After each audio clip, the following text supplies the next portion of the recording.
Shalom, saudara kasih dalam Tuhan, selamat pagi. Kita bersyukur hari ini diberikan hari yang baru untuk boleh kita nikmati kembali bersama dengan Tuhan. Bertemu kembali dengan saya dalam channel Sate Kristen. Mari saudara, sebelum kita merenungkan firman Tuhan, kita berdoa terlebih dahulu. Bapa di sorga, kami mengucap syukur untuk kasih, penyertaan, pertolongan-Mu Tuhan di dalam kehidupan kami. Malam yang gelap boleh kami lalui dan hari yang baru Tuhan sediakan buat kami. Tuhan, kami sungguh bersyukur dan mari berbicaralah kepada setiap kami lewat kebenaran firman-Mu pada hari ini. Di dalam nama Tuhan Yesus kami berdoa dan kami mengucap syukur. Amin. Saudara, perenungan kita didasari dari Amsal 16 ayat yang ke-25. Dikatakan, ada jalan yang disangka lurus, tetapi ujungnya menuju maut. Saudara, tema kita hari ini ialah ketika hidup tak sesuai harapan. Saudara, banyak kali kita memiliki harapan dan cita-cita dalam hidup kita. Kita ingin menikah misalnya, dan ingin memiliki keluarga yang bahagia. Kita ingin mendapatkan pekerjaan yang baik, dengan penghasilan yang baik, supaya masa depan kita menjadi lebih baik. Dan masih banyak lagi harapan-harapan yang ada di benak kita. Tetapi saudara, kadangkala harapan tinggal harapan, keinginan tinggal keinginan, karena sesuatu hal, entah sakit, entah kondisi ekonomi, atau halangan yang lain, maka semua tinggal rencana. Dan hidup pun tak lagi sesuai dengan harapan yang kita inginkan. Saudara, hal inilah yang pernah dialami oleh seorang bernama Naomi. Dalam kitab Rut pasal yang pertama, ayat yang pertama sampai 2 dikatakan, pada zaman para hakim memerintah, ada kelaparan di tanah Israel. Lalu pergilah seorang dari Betlehem Yehuda beserta istrinya dan kedua anaknya laki-laki ke daerah Moab untuk menetap di sana sebagai orang asing. Nama orang itu ialah Elimelek, nama istrinya Naomi, dan kedua anaknya Mahlon dan Kilyon, semuanya orang-orang Efrata dari Betlehem Yehuda. Dan setelah sampai di daerah Moab, tinggallah mereka di sana. Saudara, mereka sekeluarga meninggalkan tanah kelahirannya Israel karena terjadi kelaparan dan pindah ke negeri Moab, karena Moab daerah yang subur pada waktu itu. Tentunya dengan harapan keadaan menjadi lebih baik untuk kehidupan mereka sekeluarga. Namun apa yang terjadi? Rencana tinggal rencana. Keluarga Naomi yang semula berencana ke Moab mencari kehidupan yang lebih baik, namun di Moab sesuatu hal yang tidak pernah mereka bayangkan itu terjadi. Naomi kehilangan suami yang dicintainya, yaitu Elimelek. Kehilangan suami adalah sesuatu yang menyedihkan, karena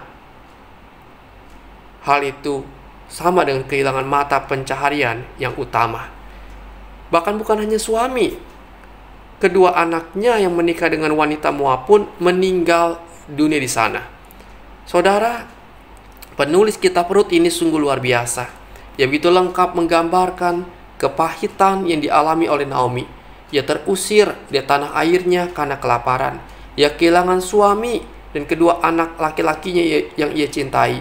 Ia menjadi seorang janda tua miskin yang hidup di negeri asing. Bahkan ia kehilangan satu garis keturunan dari Israel. Hidupnya tak lagi sesuai dengan harapan yang ia miliki. Dalam keadaan seperti itu, saudara, Naomi berkata, janganlah sebutkan aku Naomi, sebutkanlah aku Mara, sebab Yang Maha Kuasa telah melakukan banyak yang pahit kepadaku. Dengan tangan yang penuh aku pergi, tetapi dengan tangan yang kosong Tuhan memulangkan aku. Mengapakah kamu menyebutkan aku Naomi? Karena Tuhan telah naik saksi menentang aku, dan Yang Maha Kuasa telah mendatangkan malapetaka kepadaku.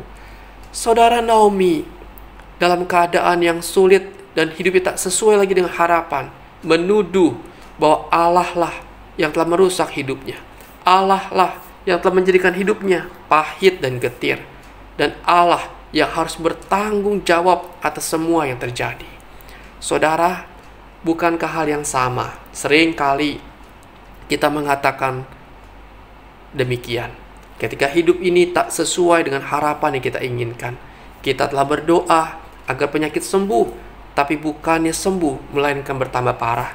Kita telah berdoa agar usaha maju, tetapi karena adanya pandemi corona, keadaan malah menunjukkan yang sebaliknya. Usaha dan pekerjaan kita menjadi menurun drastis, dan tidak sedikit dari kita yang mungkin menyalahkan Tuhan. Saudara, seringkali hidup ini tidak sesuai dengan harapan yang kita inginkan. Sekarang pertanyaannya ialah, ketika hidup ini tak sesuai dengan harapan kita, apa yang harus kita lakukan? Kecewa kepada Tuhan? Meninggalkan Tuhan? Tidak, saudara, bukan itu yang kita lakukan. Ayat emas kita hari ini mengatakan, ada jalan yang disangka lurus, tetapi ujungnya menuju maut. Artinya, kita seringkali menyangka rencana kita lah yang terbaik, jalan yang kita ambillah yang kita anggap benar. Padahal kita tidak tahu apa yang terjadi di depan kita. Bisa jadi di depan kita ada jurang yang terjal. Semua itu menunjukkan keterbatasan kita sebagai manusia. Karena itu saudara, kita sebagai manusia yang terbatas, kita harus hidup mengandalkan Tuhan dan percaya kepada pemeliharaan Tuhan. Hal inilah saudara yang dipraktikkan oleh Nabi Yeremia. Di dalam pelayanan dan kehidupannya, ia begitu menderita dan banyak mengalami pergumulan. Sebagai seorang nabi yang hidup dekat dengan Tuhan, seharusnya ia hidup diberkati Tuhan. Malahan yang terjadi ialah ia banyak mengalami hinaan dan siksaan. Hidupnya tidak sesuai dengan apa yang ia harapkan. Tetapi dalam menjalani semua itu, Yeremia tetap berharap kepada Tuhan. Ia tetap percaya bahwa Tuhan itu baik, penuh kasih dan setia. Hal itu diungkapkan dengan jelas sekali dalam kitab Ratapan 3 ayat 22 sampai 24. Tak berkesudahan kasih setia Tuhan, tak habis-habisnya rahmatnya, selalu baru setiap pagi, besar kesetiaanmu. Tuhan adalah bagianku, kata jiwaku, oleh sebab itu aku berharap kepadanya. Saudara, Yeremia tetap berharap dan percaya bahwa Allah berdaulat atas hidupnya. Ia percaya bahwa Allah tidak pernah meninggalkan dirinya. Karena itu dalam kondisi yang sulit, ia tidak kecewa, tidak meninggalkan Tuhan, tapi tetap berharap kepada Tuhan. Saudara, ini artinya di dalam keterbatasan kita sebagai manusia, mari kita memandang kehidupan ini dari kacamata Tuhan, bukan kacamata kita sebagai manusia. Sebab Allah yang Maha Tahu mengetahui kehidupan dan masa depan kita. Mari saudara, kita menjalani kehidupan ini dengan bersandar kepada Tuhan, percaya kepada pemeliharaannya, bahwa Ia adalah Allah yang baik adanya. Saudara, sabarlah menjalani kehidupan ini. Bertekunlah dalam pengharapan kepada Tuhan. Yakinlah, Tuhan tidak pernah meninggalkan saudara dan saya. Kiranya renungan ini boleh memberkati saudara sekalian. Amin. Bapa di sorga, kami mengucap syukur kepadamu. Kasih-Mu Tuhan begitu besar. Seringkali harapan yang kami impikan tidak terjadi, dan hidup ini mengalami kekecewaan. Tetapi kami percaya Tuhan, Engkau Tuhan yang mengasihi kami. Engkau melihat apa yang terjadi, dan sesungguhnya Engkau tetap bekerja, memelihara, dan mendatangkan kebaikan buat kami. Kuatkan iman kami ya Tuhan. Terima kasih Tuhan, kami bersyukur. Kami berdoa sepanjang hari ini kehidupan kami, biar Tuhan yang boleh menolong, menjaga dan memberkati, sebab kami begitu lemah. Berkati kondisi kami yang sakit ya Tuhan. Mungkin saudara kami sedang sakit, patah tulang. Tuhan tolonglah, kiranya Engkau yang berbelas kasihan, Engkau yang menjamah dengan kuat kuasa-Mu, Engkau yang boleh menyembuhkan. Mungkin saudara kami sedang sakit ya Tuhan, ada saraf kejepit, di mana kakinya bengkak, sulit untuk berjalan.